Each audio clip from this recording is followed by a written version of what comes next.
میگوید یک نفر دیگر که برای چه کسانی که از روسیه میآیند تو من میکنی که اونها خیر نکنند؟ اگر تو ذره انصاف داشته باشی، همون شخصی که از روسیه میآید حال امر پرس بیچاره را، همش کسلی هستند، همش حالت بد دارند. با از کدام همون بیرحمی رفیقش پول گرفته است با پرسنت، هل همون بگیم پرسنت همون را کنده میتواند خلاص و پول ندارد بیچاره. وای روسیه از خوشی و خرسندی تماشا نرفته است، وای برای نمی تنگی زندگیش رفته است، وای برای شکم ما و شما را سیر کردن نرفته است، وای فرزندکای زیاد دارد. چرا خدا وای میبخشد، پیغمبر میبخشد، شما بیرحمان میبخشید؟ پیغمبر خدا میگه ابدا بنفسک فتصدق علی. ای امتی من، تو اگر جوان مرد باشی به گفی هر آدم توجه ندی، بلکه پول یافتی اول نفس خودت سیر کن، خودت سیر کن. فتصدق علیها، بر نفس خودت لباست خوب کن، شکمت سیر کن. فاین فضول شیء فلاهلک.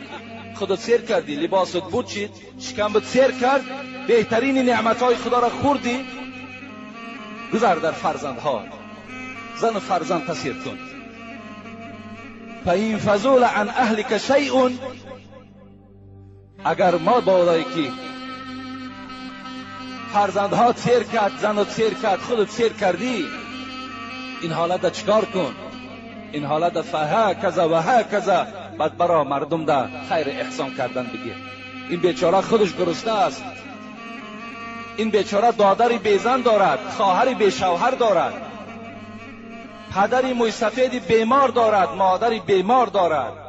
اونها را تأمین کند یا شکم ما و شما را سیر کند؟ چند سو میارد؟ ما من کردیم. نکنید جوانای عزیز، اینا سیر نمیکنن.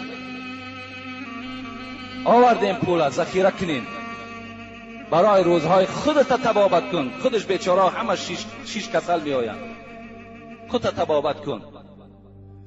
نفقه پدر و مادر دا برسان، دادری بیزن تا زن بده اگر مبلغت برسد.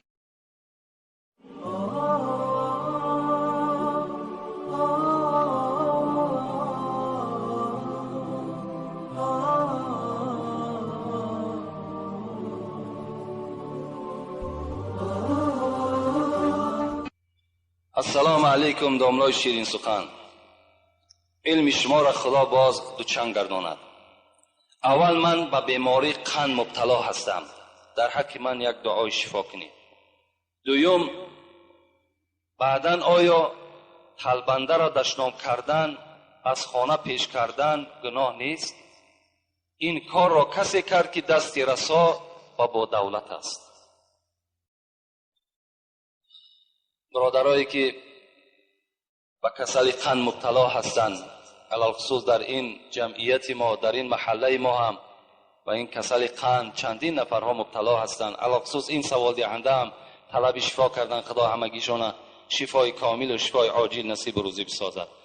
و این سوالی که کردن، آیا تلبنده را از نزد خانه دشنام داده و از خانه پیش کردن و زمیانی که دستی رسا دارد آیا جایز است یا نه؟ آیا گناه نیست؟ البته گناه است. خدا در سوره والضحی و ما و شما تذکر می دهد و اما السائل فلا تنهر. شما وقتی که تلبنده خانه شما وارد شد، شما بالای تلبنده گپی سخت نگین، یعنی در تلبنده را دشنام نتین، تلبنده را از نزد دروازه پیش نکن، بلکه چیکار کن؟ اگر دستت رسا باشد چیزی بر او عطا کن، اگر لباس زیادتی داشته باشی بر او عطا کن تا که لباسی بدنش نو کنه. شرط نیست که تو به همین 10 درم و 20 درم جان تعظمو که از بزم دولتی داشتگید تو خلاص کنی.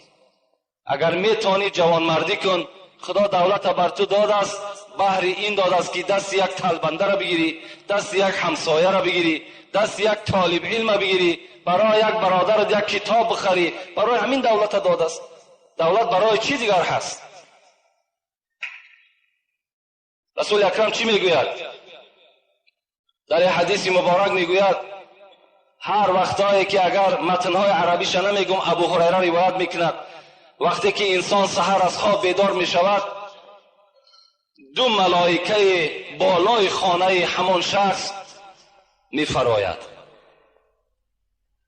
یقول احدهما یک تای همین ملائکه چی میگوید اللهم اعطی منفقا خلفا خدایا اگر همین بنده تو خیراندیش باشد همین بنده تو دست درازی کند همین بنده تو سخی باشد خدایا اگر یک سوم همین بنده صرف کند در عوضش 700 سومش عطا کن و یقول الاخر لیکن ملائکه دویمش چی میگفت است اللهم اعطی ممسکا تلفا پروردگارا اگر همین بنده ای که دولت دارد همین بنده ای که سهولت دارد اگر همین بخیل باشد دست درازی نکند طلبنده را از نزد در براند دست درازی به سوی همسایه نکند خدایا این ممسک است این بخیل است مالی را تلف بده این دعای ملائکه هست در حق آدمی که بخیل است از این خاطر هیچگاه ما و شما بخیلی را پیشه نکنیم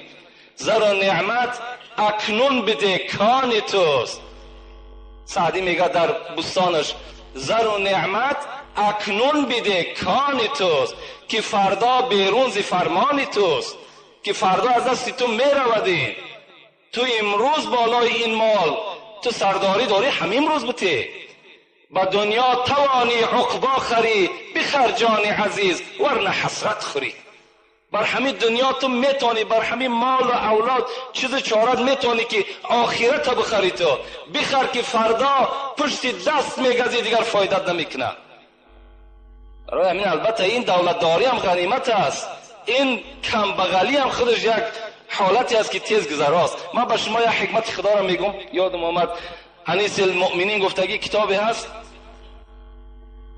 در همون انیس المؤمنین چی میگوید میگوید یک روز مثل همین سوالی برادر کرده است یک زن با همراه شوهر در پیششان میگد مرغ بریان بود طعام میخوردن به ناگاه یک فقیر یک طلبنده در اونها را کوفت در اونها را تق تق کرد اجازت داخلش دادن داخل شد آمد نگاه کرد که این زن و این شوهر هر دو در پیش مرغ بریان دارند خورده ایستادند زن میگد به جانب اون شوهر چی گفت شوهر گفت این آدم طلبنده است این فقیر است چی خوب میشود که همین مرغ پیش او بگذاریم ما که دولت داریم سهولت داریم فردا باز میخوریم شوهر چی گفت شوهر که آدم بخیل بود آدم تنگ دست بود گفت این طلبنده را از خانه بیرون کنیم طلبنده را از خانه بیرون کردن زمانها گذشت حکمت خداست چندین سال میگه از بین گذشت همین مرد ثروتمند دولتش از دستش رفت فقیر شد گدا شد زن که طاقتی بر بیمالی این شوهر نکرد بر بیدولتی این شوهرش طاقت که نکرد گفت شوهر مرا طلاق بده شوهر طلاقش داد از دست این میگه شوهر بیرون شد رفت و یک شوهر دیگر میگه در نکاح خود در آورد که او خیلی با دولت بود روز میگه در همون خانه نشسته بود همین زن با این شوی نوی با دولتش مرغ بریان میخوردن به ناگاه میگه یک طلبنده داخل شد طلبنده داخل شد تق تق کرد گفت چیزی بر من عطا کنین این شوهر که آدمی سخی بود خدا ترس بود گفت زنه گفت این مرغ بریان برده به دست همین آدم طلبنده بده برد میگه بالای لالی و در دست همین طلبنده عطا کرد و میگه گریه کرده به پیش شوهرش آمد شوهر گفت برای چی گریه میکنی برای همین یک مرغی که ما در راه خدا خیر کردیم برای همین گریه میکنی زن گفت نه گریه من برای این است که همین شوهر من بود همون شوهری به دولتی که من داشتم امروز همین نزد من با به دروازه من طلبیدنی آمد این شوهری نوی به دولتش چی گفت گفت تعجب نکن تو ای زن همون مردی که در خانه شما طلبندگی در آمده بود همون من بودم خانه شما داخل شدم بر من مرغ ندادین حکمت خدا را ببین، حکمت خدا را ببین. با دولت مناز، با مهنت ملال، که این هر دو را زود از زوال. با دولت نازیدن لازم نیست، با فقیری و تنگدستی نازیدن لازم نیست. برای چی؟ برای فقیری که شما دارین، برای این در هر جا عرض شکایت نکنین. میگد که این هر دو را زود از زوال. اینها زود است که یا دولتدار به دولت می شود یا آدم فقیر به دولت می شود. حضرت سعدی گفتند همین است رسم سرای درشت، گه پشت زین و گه زین به پشت. این دنیا را قاعدش همین است، گه بالای زین سواری، گه زین در پشت ته است. برای همین هیچگاه هر کسی که پیش ما دست دراز میکند خدا شما را دهنده کند، هیچ وقت گیرنده نکند. شما بتین چیزی دارین عطا کنین، انشاءالله خداوند خیر دولت شما را زیاد میکنه. پیغمبر ما و شما به خدا قسم میخورد والذی نفس محمد بیدی، قسم بر آن ذاتی که جان محمد در دست اوست، ما نقص مال عبد بالصدقه.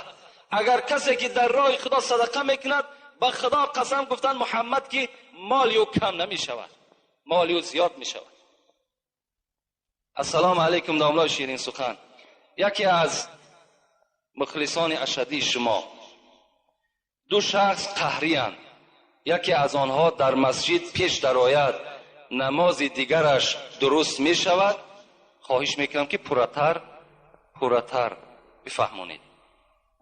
دو آدم قهری هست، یکی پیش از یکیش داخل مسجد شود، آیا نمازش که از شخص دیگرش که از پس او میدراید نمازی او قبول میشود؟ نماز هر دوش فاسده. برای چی؟ رسول اکرم میگن من کان له کینون فلیس له دینون. کسی که در دین در دلش ذره کینه دارد بر یک برادر مؤمنش، او انسان دین ندارد، ایمان ندارد. شما چرا قهری میکنین؟ برای فرزندت، برای زنت، برای مال دنیا قهری کردی. پیغمبر تو بر تو سفارش میداد که از 3 روز زیاد قهری نکن. اگر از 3 روز زیاد تو با یک برادر مؤمن قهری کردی، کسف که دم میهی مثل که خونی او را ترزاندگی هستی. قهری نکنین هیچگاه، زیرا در نماز شما، در روزه شما، در همه عبادت های شما نقص پیدا میشد. این برادری توست، اینم خدا را میپرسته، پیغمبر خدا را امتش است. چگونه تو با او قهری میکنی؟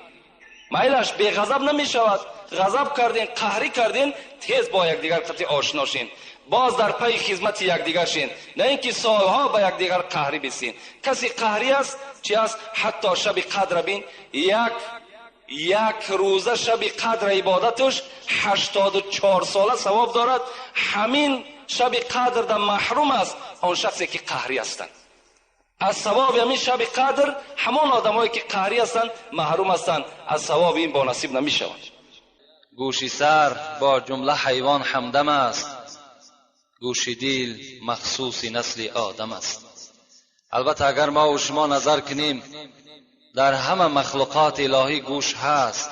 حتی اگر به سوی خر و به سوی فیل که از ما و شما دیده گوشهای کلان دارند نظر کنیم، اونها هم صاحب گوش هستند.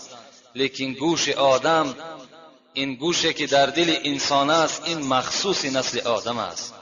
ما و شما چقدر با توجه باشیم، چقدر اگر اهمیت دادیم، ما و شما سخنها را گوش کردیم و اگر از اینجا ایرا برده در خاندانمان اگر برسانیم، ما و شما یک غنیمت کردیم. و الا اگر این مجلس ما و شما به خواب یا به گپ‌های بیهوده اگر سپری کنیم، این معرکه برای ما و شما معرکه حسرت می شود، هم در دنیا و هم در قیامت. رسول اکرم میگوید من نام عند المجلس فقط خواب من رحمت الله. هر کسی که اگر در حالت موعظه، در حالت امر معروف اگر خواب میکند یا اهمیت به سوی سخن نمیدهد، اون کس ناامید از رحمت الهی هست و اون کس دوست شیطان است. از این خاطر در حالت صحبت ها از همه شما خواهش میکنم، علل خصوص مادرهایی که در بیرون نشستند، با دقت گوش اندازین، زیرا آن قدم هایی که شما به سوی مسجد گذاشتین و پر از ثواب است در صورتی که شما با امر معروف گوش اندازین. به اهمیتی کردین، از ثواب شما چه هستین؟ محروم هستین. میخواهم پیش از صحبت یک غزلی حضرت مولوی به سمع شما میرسانیم، بعدا انشاءالله صحبتی که داریم آغاز میکنیم. نحمده و نستعینه و نستغفره و نعوذ بالله من شرور انفسنا و سیئات اعمالنا، ما یهده الله فلا مضل له و من یضلله فلا هادی له. اشهد ان لا اله الا الله وحده لا شریک له و اشهد ان محمدا عبده و رسوله. به درگاه خدای پیش از اجل آی، به درگاه خدای پیش از اجل آی. گذشت عمری عزیزت در محل آی، به غفلت صرفه شد عمرت مه و سال، به غفلت صرفه شد عمرت مه و سال.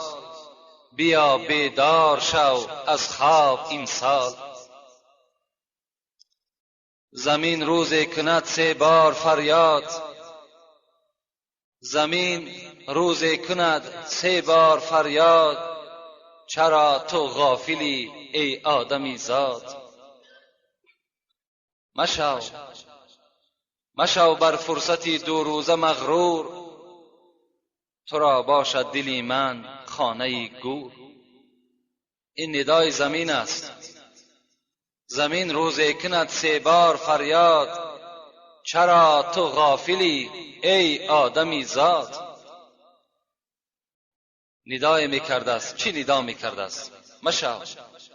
مشو بر فرصتی 2 روزه مغرور، تو را باشد دلی من خانه گور.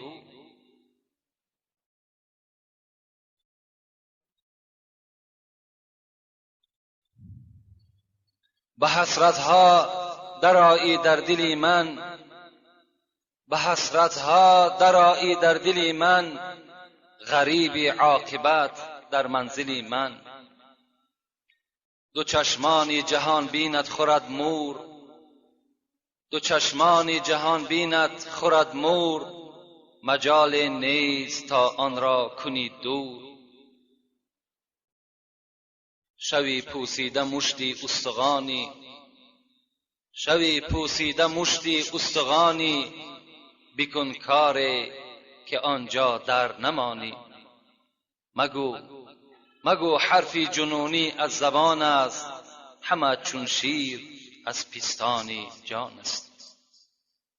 درود و رحمت در حق حضرت مولوی که باز ناگفته نماند. هر یک مصرع‌هایی که حضرت ایجاد کردند همه سرشار آیت و همه سرشار احادیث‌های پیغمبر خدا عبارت هستند.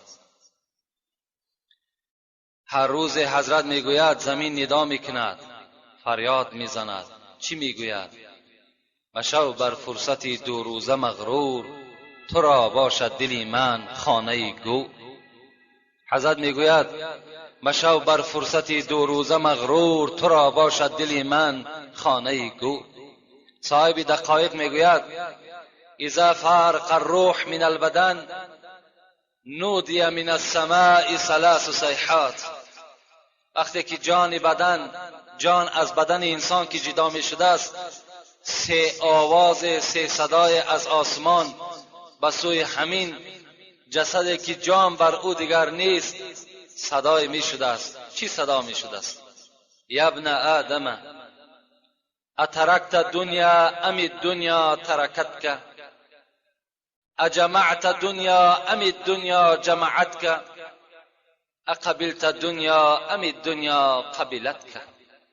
3 صدای از آسمان به سوی همان بدنی که 60 سال 70 سال جان در وجود او بود که الحال جان از اون بدن جدا شد، این صدا بر هم بدن می رسیده است. چی می گفته است؟ ای فرزند آدم، آیا دنیا تو را ترک کرد یا که تو دنیا را ترک ساختی؟ آیا دنیا تو را جمع کرد یا تو دنیا را جمع کردی؟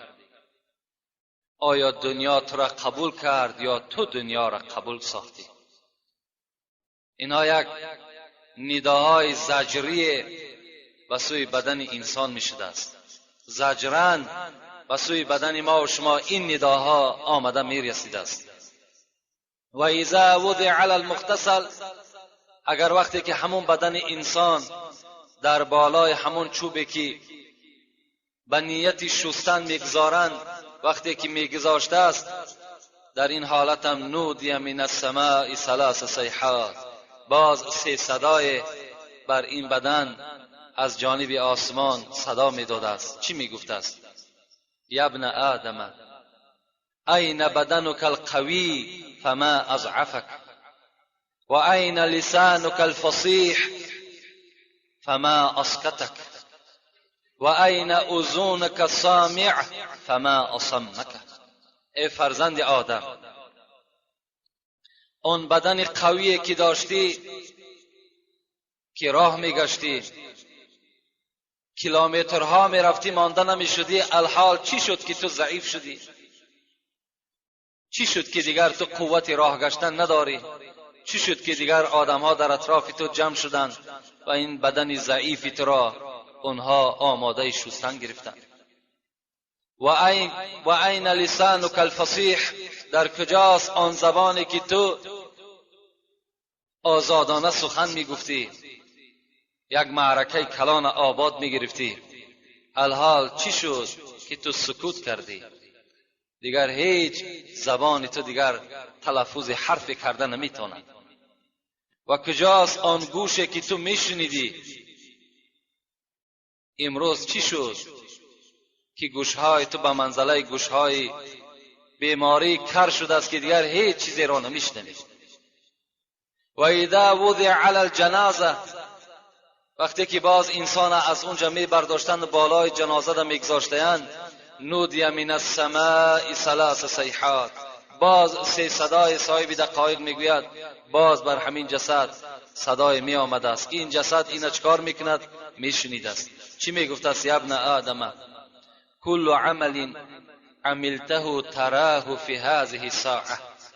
این جسد میگفت است هر عملی که تو در دنیا کردی، الحال بعد ساعت تو به جزای او روپرو میشوی. هر عملی که در دنیا، چگونه ای که عمر خود ضایع کردی، چگونه ای که عمر خود سپری کردی، الحال بر یک مکان تو را میبرند که تو موافق عمل کردگی جزای او را میگیری. و این کنت، و اگر تو بودی عمل کننده خیر، جزای خیر میگیری. اگر تو بودی عمل کننده بد، جزای بد میگیری.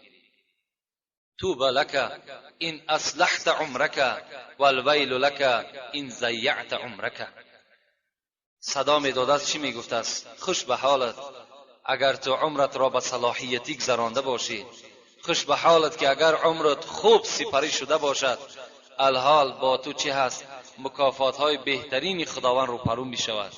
لیکن وای بر حالت که اگر عمر خودت تو در بیهوده گذرانده باشی و به قدر عمر خودت نرسیده باشی و از طاعت عبادت خدا دور شده باشی، وای بر حالت که الحال تو با این چی میشه؟ رو پرو میشه. اینها سخنهایی هستند که در عوض غزلهایی که حضرت مولوی الحال بس امی ما و شما رسانید، این مطلب، البته این تفسیر همین مصرعهایی که حضرت مولوی برای ما و شما ایجاد کردن این است. اعوذ بالله من الشیطان الرجیم. بسم الله الرحمن الرحیم. وَإِذْ قَالَ رَبُّكَ لِلْمَلَائِكَةِ إِنِّي جَاعِلٌ فِي الْأَرْضِ خَلِيفَةً قَالُوا أَتَجْعَلُ فِيهَا مَنْ يُفْسِدُ فِيهَا وَيَسْفِكُ الدِّمَاءَ وَنَحْنُ نُسَبِّحُ بِحَمْدِكَ وَنُقَدِّسُ لَكَ قَالَ إِنِّي أَعْلَمُ مَا لَا تَعْلَمُونَ. صدق الله العظیم. این آیات از سوره مبارکه اسراء هست. بر ما و شما چی میگوید؟ خبر میدهد ای محمد صلی الله علیه و سلم برای امتانت خبر بده که روز در بین یک جمعیت ملائکه هایم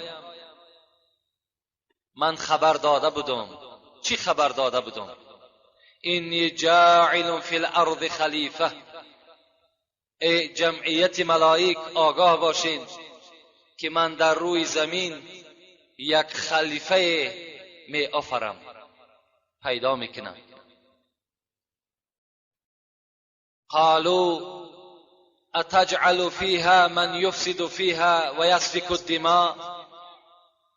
وقتی خداوند میگوید این صدا را من بر ملائکه ها دادم، خبر دادم که من یک خلیفه در روی زمین می آفرم، پیدا میکنم، این ملائکه ها به جانب من گشته گفتند پروردگارا تو کسی را در روی زمین می آفری، پیدا میکنی که آن کس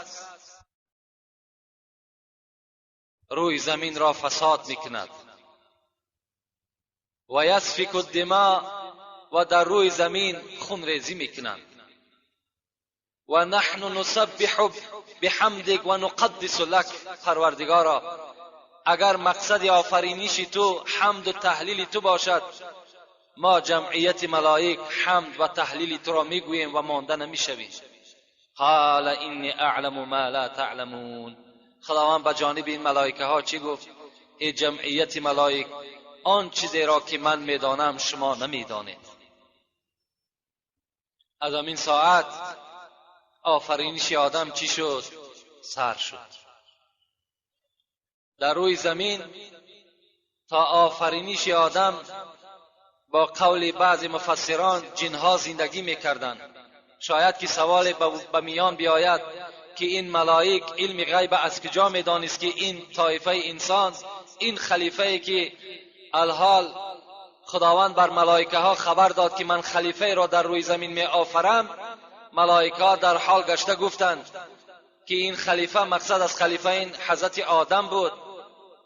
شاید سوال برمیان بیاد که ملائکه ها از کجا می دانستند که آدم در روی زمین را فساد میکند و خونریزی میکند، حالان که علم غیب در نزد خدا هست. مفسران میگویند زیرا که پیش از آدم در روی زمین جنها زندگی میکردند و جنها روی زمین فساد کردند و خونریزی در روی زمین کردند. یا شاید میگه تحلیل دیگری مفسران این است که در لوح المحفوظ جنها خوانده بودند که این سیر، این حالت خداوند در آن لوح المحفوظ کتابت کردگی بود. یا شاید میگن مفسران این که بغیر ملائک اونها میدانستند که همه مخلوقات خداوند در نزد خداوند عاصی و گناهکار میشوند، از این خاطر این سخن گفته بودند. لیکن خداوند چی گفت؟ گفت ای ملائک، گفت آن چیزی را که من میدانم شما نمیدانید. و خداوند به آفرینش آدم چیکار کرد؟ شروع کرد. و خداوند در قرآن خبر میدهد ما آدم را از خاک آفریدیم. حضرت آدم خداوند از خاک آفرینش کرد، پیدا کرد و بعد او مختصرا من بر شما حکایت میکنم و بعد او از پاره از قسم قبرغه چپ حضرت آدم مادر ما و شما ما حوا را هم خداوند پیدا گردانید و هر دو اینها را یک جفت ساخت و هر دو اینها یک جایه شدند و فرزندهای اینها در روی دنیا پیدا شدن گرفت. و خداوند پیدایش آدم هم بسیار خوبه در سوره مؤمنون برای ما و شما حکایت میکند، خبر میدهد که انسان چگونه در شکم مادر آب تاب مییابد. گوش میاندازیم. اعوذ بالله من الشیطان الرجیم. بسم الله الرحمن الرحیم. ولقد خلقنا الانسان من سلاله من طین ثم جعلناه نطفه فی قرار مکین. خداوند میگوید انسان ما از خاک آفرینش کردیم، پیدا کردیم، یعنی سلاله من طین ثم جعلناه نطفه فی قرار مکین. البته همه این به یک معنای هست که انسان ما از نطفه آفرینش دادیم. ثم خلقنا نطفه علقه ثم خلقنا علقه مضغه ثم خلقنا مضغه عظاما فكسونا العظام لحما ثم خلقنا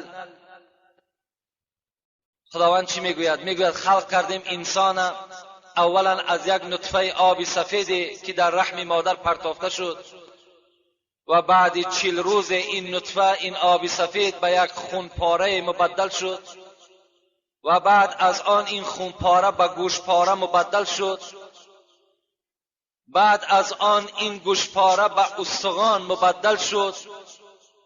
ثم کسونا العظام لحما، بعد از آن ما اطراف این استخوان پر از گوشت ساختیم. ثم انشأناه خلقا آخر، بعد از آن ما ایراد جان در وجود این آدمی که در شکم مادر است ما جان دمیدیم. فتبارک الله احسن الخالقین. چه مبارک ذاتی هست که این گونه انسان خلق می سازد. مفسران میگوید فتبارک الله احسن الخالقین، این آیت وقتی که حضرت رسول اکرم میگه به مردم خبر میداد ترتیب آفرینشی آدم و فتبارک الله احسن الخالقین ناگفته که میگه رسول اکرم خنده کردند. صحابه گفتند باعث خنده چی هست؟ گفت الحال این سخنی که فتبارک الله احسن الخالقین که از زبان عمر صدا داد دوام آیت به همین سخن عمر انجام می‌یابد. حضرت عمر گفتند شکر به سوی خدا که در 4 آیت با خدا چی شدم؟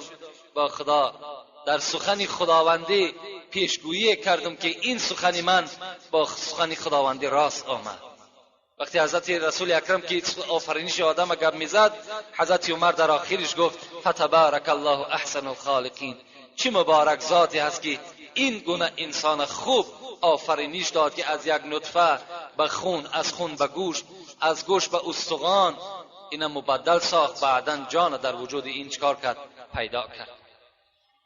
و همین پیدایش آدم خدا رحمت و مغفرت کند سعدی بزرگوار که حضرت بسیار خوب بر ما و شما باز یک در نظم می‌دارد، میگوید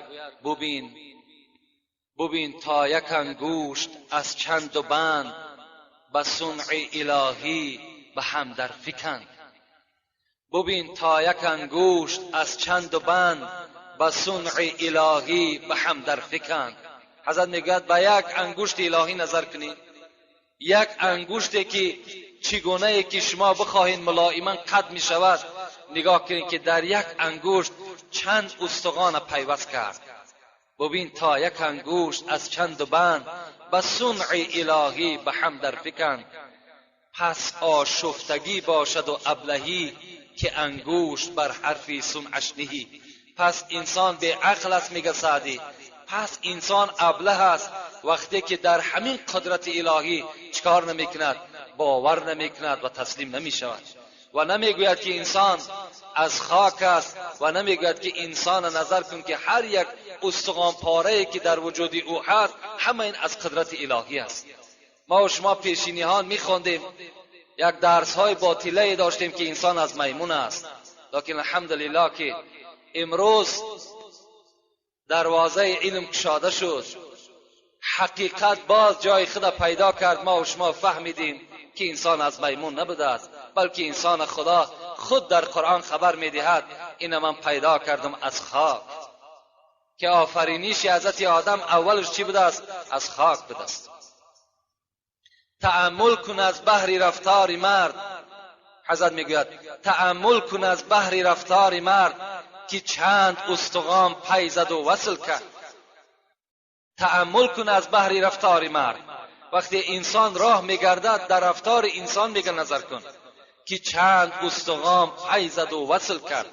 بین هر یک موشک، هر یک استخوان در حالت قدم زدن چگونه اینش پس میراد، اینش پیش میآید، کدامش در جای خودش استوار ایستادگی است، تا که آدم با یک خوب با یک قدم های مستحکمی خواه می دود، خواه می نشیند، خواه راه می گردد. همه اینها را خداوند چکار کرد؟ جا بجا کرد که به گردش کعب زانوی و پای نشاید قدم بر زدن ز جای. حضرت میگه اگر همین استخوان‌هایی که ملایما قطع نمی شدند، اگر این استخوان‌هایی که در پای انسان خداوند گذاشتگی هست، اگر اینها یعنی یک حرکتی نمی داشتند، انسان از جاش قدم از زدن نمی توانست. از آن سجده بر آدمی سخت نیست که در صلب او مهره یک لخت نیست.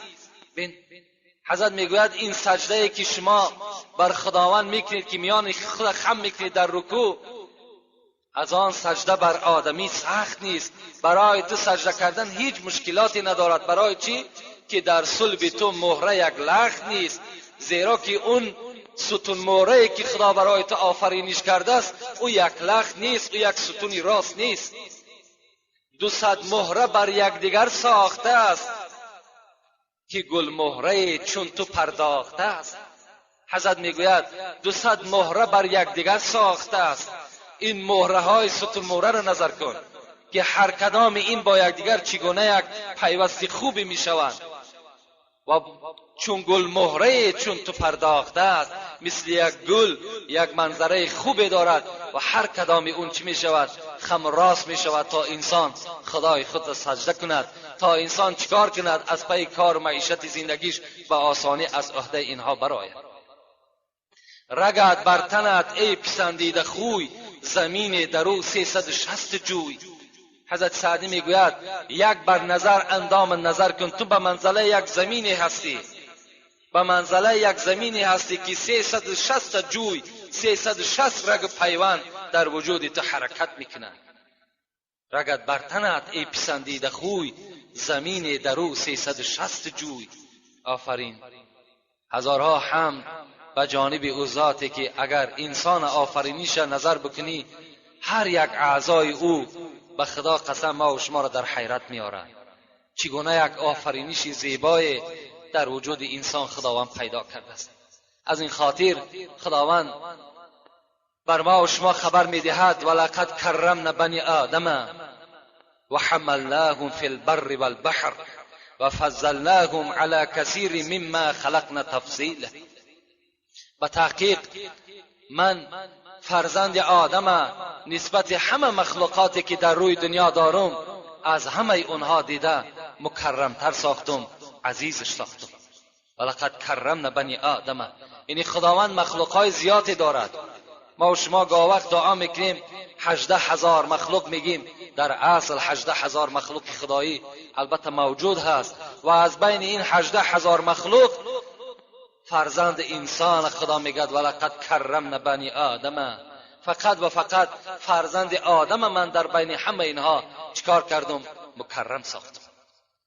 از همه این مخلوقات دیده قدر ما و شما در نزد خداوند از همه بالا هست. ما شیء اکرم علی الله یوم القیامت من ابن آدم. رسول اکرم میگوید در روز قیامت از فرزند آدم دیده دیگر مخلوق هیچ کدامش در نزد خدا قدری ندارد. قیل یا رسول الله ولا الملائکه، میگه رسول الله را سوال کردند آیا ملائکه هم دیده از خدا از این فرزند آدم دیده پستر است؟ رسول الله گفتند ولا الملائکه، ملائکه هم در نزد آدم هیچ قدر قیمتی ندارد. در روز قیامت از فرزند آدم دیده دیگر هیچ چیز در نزد خدا، حتی ملائکه ها هم در سینه دوم بعد انسان قرار میگیرند. ان المؤمن اکرم علی الله من ملک مقرب. رسول اکرم میگوید حتی بنده مؤمن فرزند انسان در نزد خداوند از ملائکه مقرب دیده در نزد خداوند نزدیکتر است، با قدرتر است، با فضلتر است. نظر به سوی خود کن که تو جان دل ربایی. نظر به سوی خود کن که تو جان دل ربایی.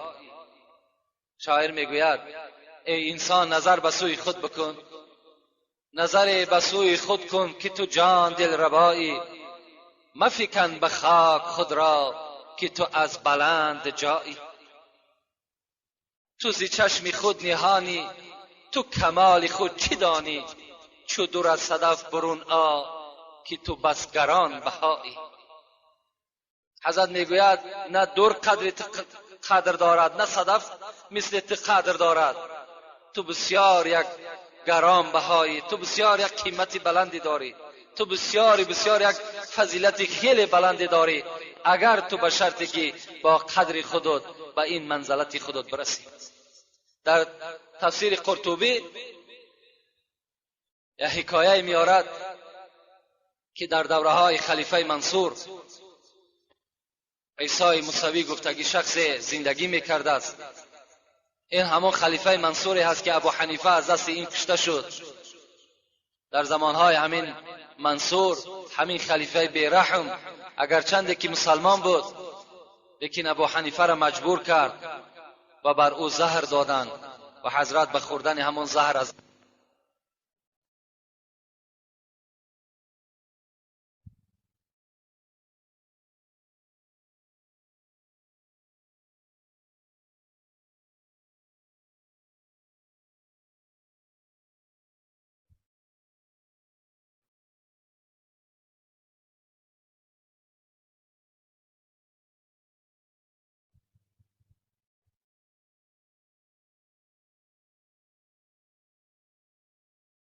این ابو حنیفه که خیلی امام مشهوری هست، حضرت بین برای چی؟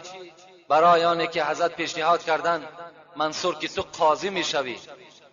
حضرت ابو حنیفه قاضیگی را قبول نکردن، قاضیگی را قبول نکردن، زندانش کردن. 4 سال میگه در زندان بود، 4 سال عذابها کشیدن. هر روز میگه در پشت مبارک چند دره میزدن تا که تو چکار کنی؟ تا که تو همین قاضیگی را قبول کنی. لیکن حضرت قبول نکردن. در آخر از دست همین منصور مجبوران چکار کردن؟ یک قدح زهر داده شد و از دنیا گذشت. در دوره همین منصور عیسی موسوی گفتگی میگه در تفسیر قرطبی میگذرد که یک مرد میگه به سوی زن خود گفت اگر تو از ماه دیده زیبا نباشی تو بر من طلاق. وقتی این سخن میگه گفت،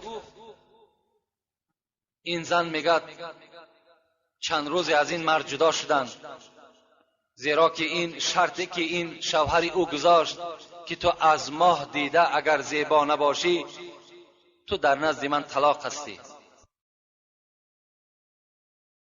در حال نزد عالما میگه مراجعت کرد که شوهر من چنین شرطی مانده است که اگر تو از ماه دیده زیبا نباشی تو بر من حرام هستی. چیکار کنم؟ آیا یگان فتوای دارد که ما باز حیات خودمان از سر نو بنیاد کنیم؟ نزد میگد منصور همه علما جمع شدند و در تحلیل همین مسئله میگد همگی در فکر رفتند و یکی از اینها میگد، یکی از این علما میگه از جای خود خیست و گفت خداوند در قرآن میفرماید اعوذ بالله من الشیطان الرجیم لقد خلقنا الانسان فی احسن تقویم صدق الله العظیم. ما انسان در بهترین صورت خلق کردیم. از ماه دیده، از آفتاب دیده فرزند انسان زیباتر است. از این خاطر این شوهری که الحال این شرط بر تو مانده است، این شرط بیکار است. تو از ماه هم دیده زیباتر هستی، از آفتاب هم دیده زیباتر هستی. رفته بی نکاح با شوهری خود چکار کن؟ زندگی کن. یعنی البته این آیات هم دلالت بر این میکند که انسان البته زیبا هست، انسان با قدر هست، با فضل هست. لکن باز ناگفته نماند که در دوام همین آیت خداوند بر ما و شما چی میگوید؟ ثم رددناه اسفل سافلین صدق الله العظیم. همین فرزند انسانی که از همه مخلوقات دیده زیباتر است، با قدرتر است، مکرمتر است، همین در پسترین دوزخ با جاش میکنم. همین فرزند انسانی که اینقدر منزلت دارد، اینقدر قدر دارد، در پسترین سطح دوزخ باز همین فرزند آدم چیکار میکند؟ جایگیر میشود. به سبب چی؟ به سبب آن است که خداوند بر ما و شما میگوید ان عرضنا الامانه علی السماوات والارض والجبال فابین ان یحملناها واشفقن منها وحملها الانسان انه کان ظلوما جهولا. صدق الله العظیم. خدا چی میگوید؟ میگوید به درستی این که ما یک امانتی داشتیم که این امانت بر آسمان پیشنهاد کردیم، بر زمین پیشنهاد کردیم، لکن زمین آسمان به این بزرگی رد کردن، قبول نکردن، این امانت قبول نکردن. وقتی که به فرزند آدم این امانت ما پیشنهاد کردیم، در حال فرزند آدم این امانت قبول کرد. این امانت چی است؟ این امانت خداوند میگوید این احسنت جوزیت و این اسأت عوقبت. اگر شما به عبادت خدا بپردازین شما مکافاتی نیک میگیرین، اگر از عبادت خدا سرکشی کنین شما چی هستین؟ شما در نزد خدا مکافاتی بد میگیرین. این همان امانتی هست که اگر ما و شما همین عبادت هایی که الحال ما و شما انجام میتیم همون امانت است که خداوند به حضرت آدم پیشنهادش کرد. حضرت آدم این قبول ساخت. اگر ما و شما امروز همین امانت خیانت کنیم، بر همین امانت اگر ما و شما این را پسی سر بگذاریم، همون آیتی که خداوند میگوید فرزند آدم در پسترین دوزخ جا میکنم، البته شایسته همون پسترین دوزخ همون بنده ای که از عبادت خدا رو میگرداند سزاوار میگردد. بهاییم بروی اندر افتاده خار، تو همچون الیف بر قدم ها سوار. بزرگی انسان بین. بهاییم بسر اندر افتاده خار، تو همچون الیف بر قدم ها سوار. حیوان میگه نظر کن سعدی که چگونه میگه خدا آفرینش کرده است که سری او دائم بیچاره به سوی پایان خار است،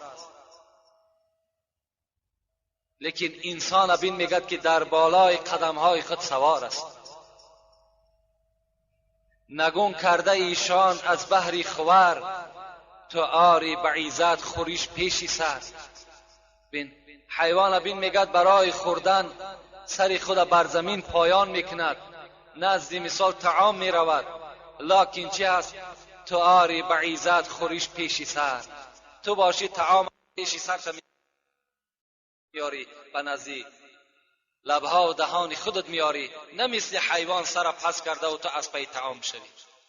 نزیبت تو را با چنین سروری، که سر جز به طاعت فرود آوری.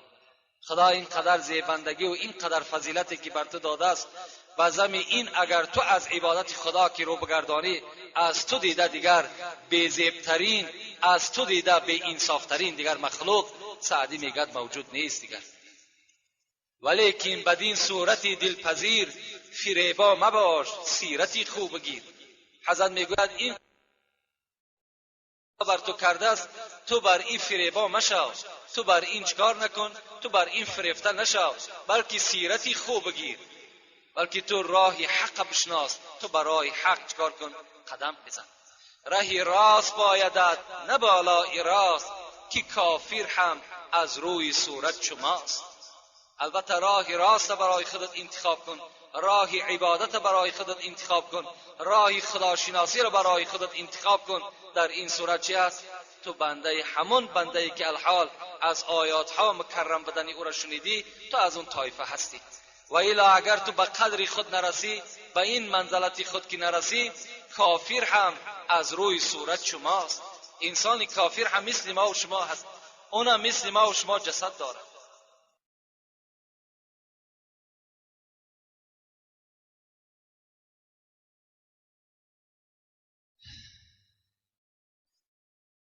زندگی مخصوص بهر بندگی است، زندگی بی بندگی شرمندگی است. البته زندگی که خدا بر ما و شما داده است، این فضیلت و این عنوان انسانی که خدا بر ما و شما داده است، اینا همش از برای عبادت هستند. همه این برای عبادت همون ذات یگانه هست. مگر آدمی نبودی که اسیر دیو ماندی، که فرشته راه ندارد به مکان آدمیت. حضرت سعدی میگوید آیا تو همون آدمی نیستی؟ و تو چی شد که تو اسیر دیو ماندی؟ تو فریفته شیطان شدی، تو پیرو شیطان شدی. مگر آدمی نبودی که اسیر دیو ماندی، که فرشته راه ندارد به مکان آدمیت. اون مکانی را که حضرت آدم، اون مکانی را که رسول اکرم طی کرد و برآمد شب معراج، که جبرائیل از او پس ماند، حضرت به اونجا رفته نتانست. جای ده حضرت جای ده انسان رفتگی است، جای ده آدمیت رفتگی هست که فرشته میگه چیکار نکرد؟ رفته نتانست. طیران مرغ دیدی تو زیبای بند شهوت به در آی تا ببینی طیران آدمی. حضرت سعدی میگوید تو پرواز مرغ دیدی، پرواز پرنده را در آسمان دیدی و همان دلی تو را برد.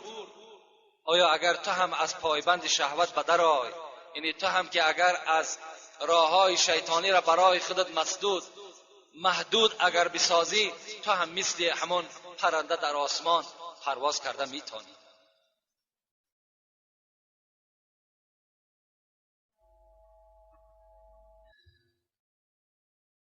امروز ما و شما انسانیت، یعنی با یک شکل، با یک چهره های زیبا، با یک لباس های زیبا باید که البته تصور نکنیم، بلکه زیبا و مکرم و معظم در نزد خدا همون کسی هست که او عبادت دارد، در وجود او چه است؟ ترس خدا موجود است و از خدا می ترسد. اون انسان چه است؟ اون انسان در نزد خدا این منزلت هایی که الحال از آیت ها بر شما خواندم، از حدیث ها خواندم، البته همین اون کس موفق است. و الا به این قد زیبا مانو، به این ثروت و دولت مانو، به این مرکب هایی که ما و شما سوار میشیم، البته به این ما و شما هیچ ننازیم، زیرا یعنی انسان به اینها در نزد خداوند شناخته هم نمی شود، در این هیچ قدر و منزلت هم پیدا کرده نمی تواند. یعنی خوش به حال همه ما و شما که همان انسانی که الحال من برای شما معین کردم و برای شما خبر دادم، البته همین است. این یک مختصرا درباره فضیلت و درباره آن وظیفه هایی که انسان بر دوش خود دارد. البته وظیفه همه ما و شما معلوم است. وظیفه ما و شما الحال همین نماز جمعه که شما آمدین، یا نمازهای با جماعتی که شما انجام میدین، یا اینکه روزهای ماه رمضانی که شما میدارین، همه این وظیفه هر کدام ما و شما هست. همین اگر ما و شما انجام دادیم، انشاءالله در نزد خدا ما و شما همان معظم و همان مکرمی که خدا خبر داده است ما و شما صاحب میشیم. الحال اینجا یک چند سوال هاست و چند سوال های دیگر هم در خانه بود، فراموش کردیم بیاریم جواب اونها را بر شما برسانیم. انشاءالله جواب اینها را الحال برای شما میرسانیم. و یک خواهرم از ما التماس کردن الحال که درباره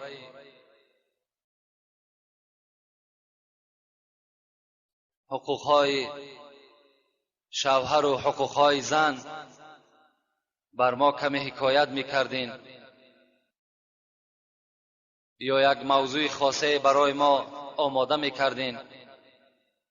انشاءالله البته ما وعده کردیم که ما که به گوش مردم، به گوش این مردها این موضوع را البته رساندگی بدیم. لیکن الحمدلله که امروز در اطراف ما و شما که مادرها جمع میشوند، هیچ کدام شما در هیچ معرکه اگر شما را سوالم که کنند آیا زنها در مسجد رفته نماز جمعه میخوانند، هیچ کدام شما دو دیلگی و هیچ کدام شما یگان در دلتان یگان غم و اندوه را پیدا نکنین، بلکه هزارها بار شکر کنین. شکر کنین که امروز در مسجدهایی که در اطراف ما و شما هست، 6 یا 7 مسجد جامعی که در کلاب ما و شما فعالیت دارد، که در داخل اونها زنها نماز میخوانند، امروز به خدا قسم این شرف است. هزارها بار شکر. علل خصوص من شکرانه میکنم که امروز زنهای ما و شما آمده صدای امر معروف و نهی از منکر میشنوند، در این موعظه های ما و شما اشتراک میکنند. البته آبادی خانه هم، آبادی جمعیت هم همش از چی است؟ از زنها عبارت هستند. زن بسیار یک اهمیت کلان در جامعه ما و شما اجرا میکنند. از این خاطر خوش به حال این الحال مادر خواهرهایی که آمدن در نماز جمعه اشتراک میکنند برابر همین مردهایی که در گردنشان فرض است نماز جمعه خواندن مثل همین ثواب میگیرند. لکن فقط و فقط از همه خواهرها التماس دارم که همان سطرهای اسلامی که برای نماز جمعه آماده میکنند میآیند در کوچه هم همین ترک نسازند. برای در بعض سوالها از من آمده است بعضی خواهرها با سطر میان نماز جماعت میخوانند، نماز جماعت جمعه را میخوانند، لکن در کوچه وقتی که اگر میبرایند سطر اسلامی را ترک میکنند. وقتی سطر اسلامی که در کوچه که ترک شد، این نماز و این عبادت های خیری که این خواهر میکند همش حبطه و باطله میشوند. این نماز، این سطر فقط برای نماز نیست. وقتی که انسان از خانه بیرون شد، یعنی در داخل خانه میتونی که تو یعنی بی سطر نزد خسرت است، خوشتامنت است، نزد ایورت است، نزد شوهرت است، نزد فرزندت است، میتونی ترک سطر کنی. لکن در کوچه و در مسجد برای زنها رخصت نیست که ترک سطر کنند. یعنی همون روی مالی که گردنهای اونها را، پیشای بری اونها را بسته میکند و آن پاچه هایی که البته از بجلک هم پایانتر است میپشاند، این هم در نماز و هم در کوچه برای زنها استفاده کردنش فرض است. مبادایی که اگر در کوچه بغیر سطر اینها اگر حرکت کنند تمام عبادت هاشون باطله میسازند و بیکاره میسازند. ولی انشاءالله در باب این یعنی قدر زنها در اسلام چه منزلت دارند و چگونه اسلام قدر اینها را بلند کرد، خدا خواسته باشد البته در یگان صحبت های آماده میکنیم. لکن یک برادر بسیار از ما التماس کردن که در نماز جمعه آینده همین جنگ احد که در این شکست مسلمان ها بود همین بر سمع ما میرساندی، بسیار تاکید بسیار کردند. البته این جنگ خیلی جنگ مشکلی بود. در این جنگ بعد جنگ بدر هست که در جنگ بدر مسلمان ها خیلی یک ظفر کلان یافتند و بسیار یک غنیمت گرفتند که عدد آنها به 313 نفر می رسید که 70 اشتر داشتند میگد و 2 اسب داشتند و همگی 8 شمشیر داشتند. در عوض 3000 قریشی هایی که از دین محمدی بیگانه بودند به آنها جنگیدند و خداوند به یاردم ملائکه ها اینها را ظفر داد. بعد این جنگ بدر این جنگ احد چی شد؟ جنگ احد سر زد که البته ما وعده دادیم انشاءالله جمعه آینده در همین جنگ احد برای شما حکایه میکنیم که در اینجا 70 تا از صحابه های پیغمبر خدا هم شهید شدند و سرداری حضرت امیر حمزه عمک پیغمبر خدا. انشاءالله این حکایت جمعه آینده خدا خواسته باشد و سمع شما البته میرسونیم. الحال یک چند سوال هاست، همین سوال ها را جواب بگیم. السلام علیکم دامنای محترم، یک پسرم در تحصیل علم می باشد، در حقش دعا کنید. خدای مهربان جمیع آن فرزندهایی که از جانب ما و شما بیرون از خاندان هستند و در سفرهای تحصیل علم هستند یا برای زندگی بیرون از خاندان شدند، خدای صحت و سلامت برده و صحت و سلامت برگشته به خاندان آمدن خدای موفق شما سازد. آمین و رب العالمین. السلام علیکم دامنای عزیز، همین سوال را پره بر من فهمونید که فوتبال کردن اوبال است یا نه. یعنی فوتبال در اسلام هیچ اوبالی ندارد. فوتبال بازی کردن یگان گناه ندارد. در یگان احادیث های پیغمبر خدا، در یگان سخن مجتهدین ما و شما، در همین 4 سخن یعنی 4 امامی که از ما و شماست، در هیچ کدام همین منع فوتبال نآمده است. یعنی بین رسول اکرم ما و شما را ترغیب به سوی چی میکند؟ ترغیب به سوی شناوری، ترغیب به سوی کمانزنی، ترغیب به سوی اسب سواری. یعنی رسول الله میگوید که اینها در شما چیکار کنین؟ اینها را شما بیاموزین. همه اینها عبارت از چی است؟ وقتی انسان اسب میدواند یا انسان، حتی بین رسول اکرم گوشتین میگرفتند و با حضرت عایشه مثل که امروز یعنی 100 متر و 200 متر میدوند، همین مسابقه ها را با عایشه صدیقه حتی کردند. یعنی تمام نوع همین ورزش همش حلال است، هیچ کدامش گناهی ندارد، همه این برای آب و تاب است. از آنه که مثال بچه ما و شما در قد راه می نشیند غیبت میکند، از آنه که مثال فرزند ما و شما به یک کاری مثال عرق نوشی است، کینا تماشا کنی است، یا یک کار بیهوده دیگر مشغول می شود، اگر فوتبال بازی کند چی جای گناه؟ هیچ جای گناهی ندارد، فقط مانع نماز نشود.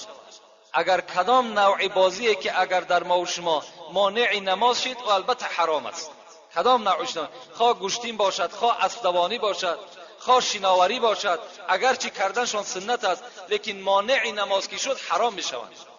برای همین وقتی نماز است، وقتی ورزش است، مرحمت هیچی عبالی ندارد. اونه که میگویند سر امام حسن و امام حسین است دیگر است، اینا هیچ اساسی ندارند. امام حسین وقتی که قتل کردن سر او را هیچ کس به پای خود زدگی نیست، حتی میزدم این دلیل نمیشد که فوتبال حرام است. او کافر از زدن میگیرد، سر او را، پای او را، جسد او را، اینا معنای او را ندارد که فوتبال ناجایز می شود. و توپ به کله امام حسین چکار دارد؟ السلام علیکم دامنای عزیز، بعد سلام و شما یک سوال دارم، همین سوال را پوره بر من فهمونید که من خفتن را خواندم، در جای درودا قل هو الله را خواندم، همین نماز من قبول شد یا نه؟ البته قبول می شود. اگر انسانی که در جای درودها قل هو الله را هم که خواند، اون نماز قبول می شود، نماز قبول می شود، در نماز او هیچ سهو و خطا هم پیدا نمی شود.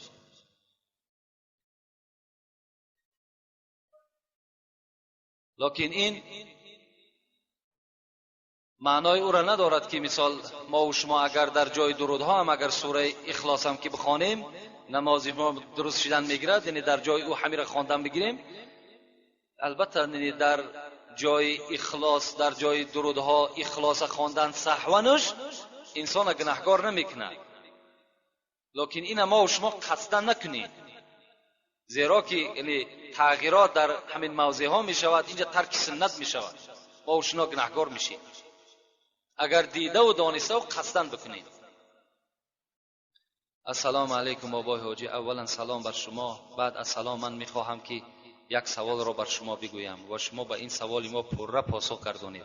سوال ما این میباشد، بعضی آدمان میگویند که تای کش را تراشیدن اوبال است، بعضی ها میگویند که اوبال نیست. من میخواهم که با این سوال ما پوره پاسخ گردانید. از شما خواهش میکنم که درباره این سوال کمی معلومات میشنیدیم. یعنی زیر کش تراشیدن یا چیدن هر دوش سنت است، یعنی چیدنش هم آمدگی است در حدیث ها، تراشیدنش هم آمدگی است، لکن در تراشیدنش نه بلکه در تراشیدنش نه و در چیندنش بعض فضیلت ها را رسول اکرم خبر دادند. یعنی اگر انسان زیر کش میچیند، یعنی بینایی چشمش، روشنی چشمش زیاد می شود. گفته پیغمبر خدا بر ما و شما خبر دادند. و الا اگر کسی که یعنی زیر کشم تراشدم در مسئله ها میگذرد، در حدیث ها میگذرد، هیچ ابالی ندارد، گناهکاری ندارد. کسی میخواهد میتراشد، کسی میخواهد چیندن میگیرد، باکی ندارد. السلام علیکم داملای محترم حاجی داملا میرزا مراد، برادری داشتم گذشته شدند و از او یک دختر و 2 پسر باقی ماند. آنها همگی در نزد من تحصیل علم دین میکنند. اولا در حق برادرم، ثانی در حق دختر و پسرانش دعا کنید که صاحب علم عملی شوند. با احترام یکی از مخلصان شما.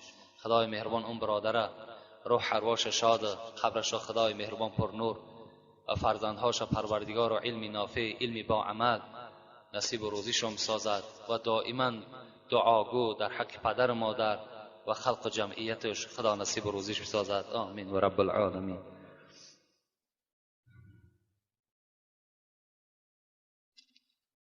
السلام علیکم داملای شیرین سخن، من از شما خواهش دارم با همین سوال من جواب بده. در مسجد ما در نماز خفتن امام نبود. ما 10-12 نفر بودیم. یگان کس پیش ندر آمد نماز بخوانیم. ما در بین ما یک طالب علم بود. ما با وی گفتیم خیز نماز را بخوان. گفت هر کس خودش طاقه بخواند. پیشتر آمدنی کاری آسان نیست. نماز رو هر کداممون طاقه خواندیم. یک خیل نماز رو میخوانیم. نماز خواندگی ما جایز است یا نه؟ یعنی مقصدش یعنی در نمازی با جماعتی که در مسجد جمع شدن یک طالب علم هم در بینشان بوده است، لکن وقتی که پیش گذراندن طالب علم به عهده نگرفته است که امامتی کاری آسان نیست، بلکه هر کی یعنی تنها نماز بخواند، البته همون طالب علم در این معرکه گناهکار است، زیرا که نماز با جماعت این با آیات‌های قرآنی و با احادیث‌های صحیح پیغمبر خدا چقدر تأکیدات سختی در نماز با جماعت آمدگی هست. وقتی طالب علم که اگر فتوا می‌دهد که هر که تنها بگذارد، پس مثال از مردم عامی دیگر ما چی جای طلب کنیم؟ وقتی طالب علمی که شدی، یعنی بین در بین جماعت اگر همه نادان باشد، یکی از همون نادان‌ها میتواند که پیش درآید. برای همون اهل جماعت کسی که بهترشون باشد، یعنی نماز همش به سبب همون امام شد درست میشی. این که طالب علم بود افضل بود، باید که نماز جماعت ترک نمیکرد. یعنی مادامی که خود ترک کرده است و دیگرها را البته باز دلالت کرده است، در اینجا چی میشود؟ البته گناهکار میشود. من افتا بغیر علم کان اسم علی من افتا. پیغمبر میگه کسی فتوا میدهد در مسئله که علم در او ندارد، چه هست؟ در نزد خدا در فتوای دادگیش مسئول است و گناهکار است. در هر جا که اگر 2 نفر که باشه نماز جماعت برپا کنید، حالا که مثال 3 نفر و 4 نفر و تا 12 نفر جمع شد، نماز جماعت شما ترک نکنید. این رسول اکرم میگوید کسی که اگر با خوبترین وجه طهارت میکند، بعد آمده از پس امام نماز با جماعت میخواند، فقط استحق رحمت الباری، اون کس در رحمت خداوندی چی شد؟ غرق شد و رحمت خداوندی بالای سر اونها میبارد. این نماز جماعت اینقدر فضیلت و اینقدر افضلیت های خیلی زیادی دارد. از این خاطر کدامت که نباشین، اگر کم بهتر از همون قوم باشین، پیش در آمده نماز مردم بخوانین، ان شاء الله ثواب میگیرین. و آخر دعوانا ان الحمد لله رب العالمین.